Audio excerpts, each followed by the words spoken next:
Hello guys, চলে এসেছি একটা নতুন ব্লগ ভিডিও নিয়ে। বুঝতেই পারছো এটা কিসের ভিডিও হতে চলেছে।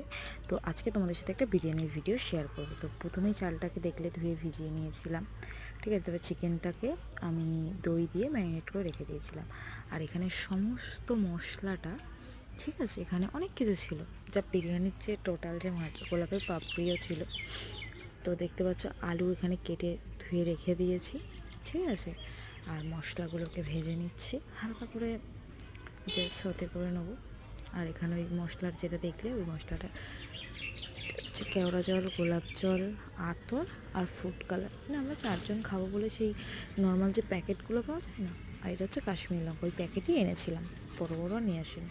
আর ওই দিকেরটা রয়েছে মাংসের পেঁয়াজ, এদিকেরটা রয়েছে বেরেস্তার পেঁয়াজ, ঠিক আছে। মানে আদা রসুন ছাড়িয়ে রেখে দিয়েছি, এইবারে রেডি হচ্ছে। তো প্রথমে আমরা বেরেস্তাটাকে ভেজে নিয়েছি, ঠিক আছে।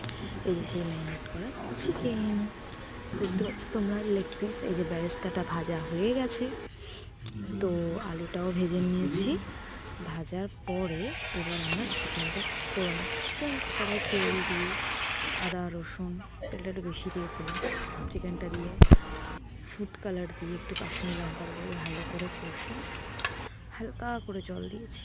এখানে রাইসটাকে বয়েল করা হয়ে গেছে, দেখতে পাচ্ছ একদম সাদা ঝরঝরে ভাত, লং গ্রেন রাইস।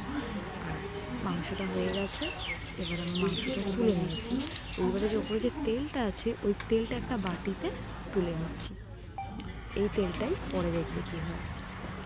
আর এই যে একটা গামলির মধ্যে আমরা রেসিপির মধ্যে প্রথমে অয়েল ব্রাশ করে নিয়েছি। এরপরে আলুগুলোকে সাজিয়ে নিচ্ছি, একটা একটা করে সব আলু সাজিয়ে নেব, ঠিক আছে। অয়েলটা দিলে কী বলো তো, নিচে অতটা ধরে যায় না আর লেগে যায় না, এই কারণে অয়েলটা দেওয়া, ঠিক আছে। এরপরে একে একে এরপরে দেবো আমরা হচ্ছে চিকেন দেবো, ঠিক আছে। একটু বেরেস্তা ছড়িয়ে নিলাম, ঠিক আছে। বেরেস্তাটা ছড়িয়ে নেওয়ার পরে চিকেনগুলোকে দিয়ে দিলাম। এই চিকেনগুলোকে আলাদা করে রেখেছিলাম, বুঝলে। আর যে গ্রেভিটা ছিল না, ওটা তোমাদেরকে এই ভিডিওতে দেখানো হবে না, দেখাতে পারবো না।